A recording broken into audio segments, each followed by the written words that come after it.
I'm going to say something about eating our ways out of the obesity and diabetes epidemic. Actually, I'm using this to share also what we call this low carb, high fat diet, and how maybe it is the way to approach this diabetes problem and obesity problem, and maybe it's something you can think about on how you can lose weight. Okay? So of course, first of all, I must disclose and qualify.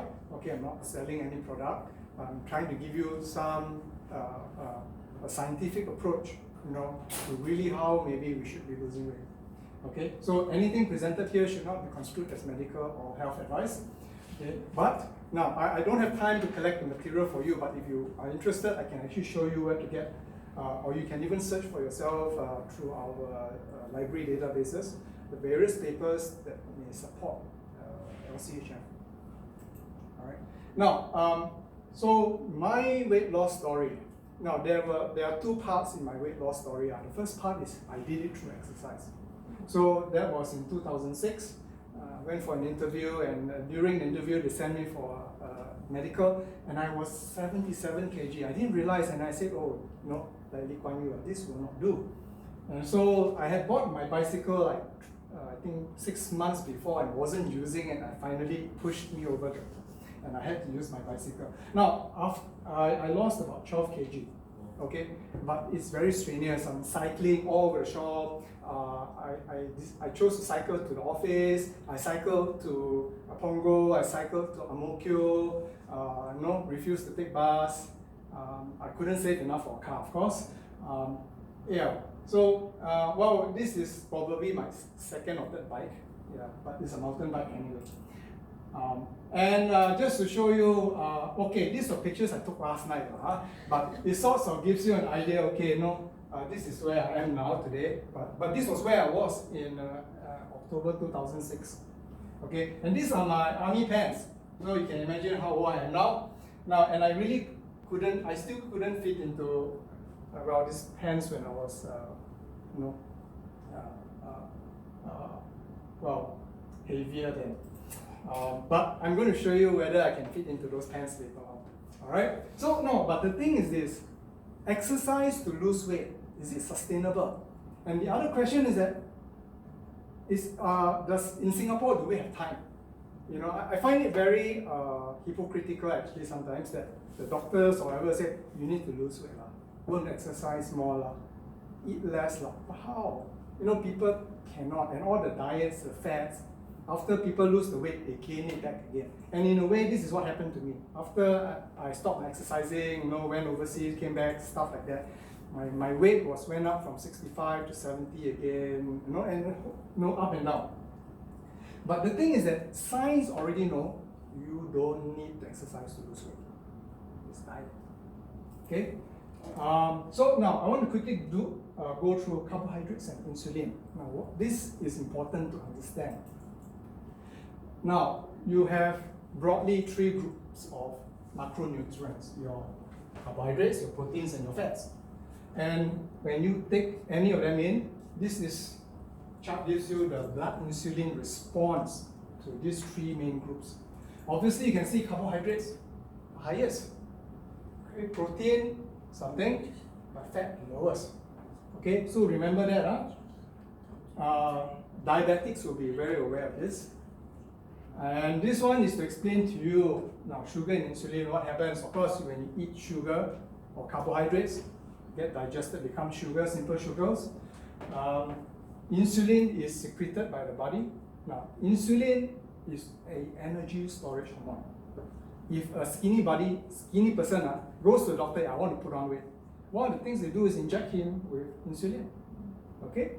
So now, insulin limits the hormone leptin that activates the use of body fat for energy. So that's where the problem comes, because in our society, we have too much sugar in our food. Okay, now there's other problems with insulin. Insulin, if you have too much of it, prolonged periods of insulin levels, you're going to get inflammation, cholesterol problems, high blood pressure. I won't be able to explain to you how all this happens. Okay, but this is some of the issues with elevated insulin levels in your blood. Okay? And of course, eventually you can get insulin resistance, pre-diabetes and diabetes. That's how it happens. Type 2. So of course, we have too much carbohydrates. That's what I said.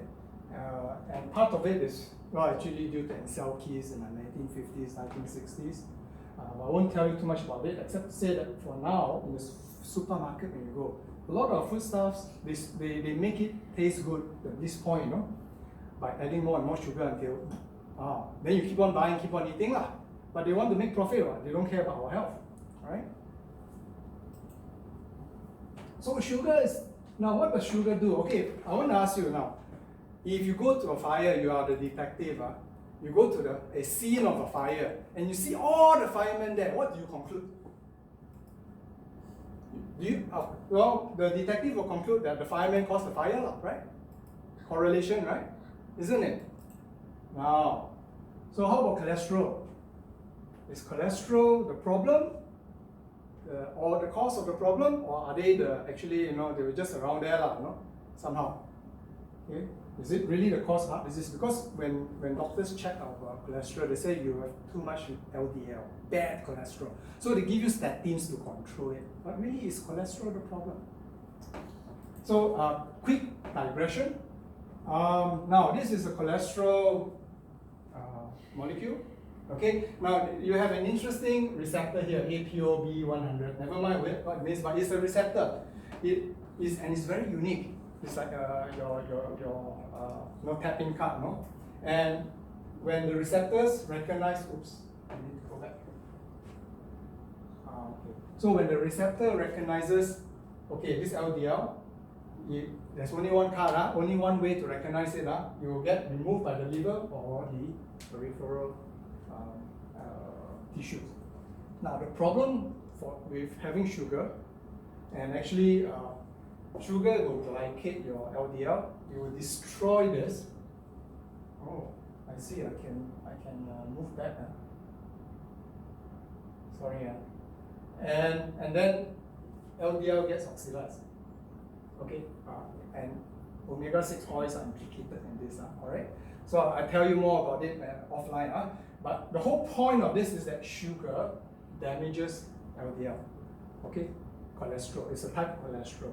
Actually, cholesterol is really, a fat carrier, because you cannot have fat floating around in your bloodstream. Okay, so cholesterol is your vehicle to transport fat, and then as it offloads the fat to the cells that need energy, it becomes smaller and smaller and smaller. So, become from very large to LDL to HDL.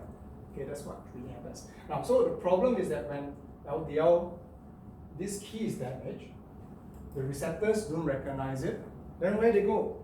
They will float around in the body, they are not removed.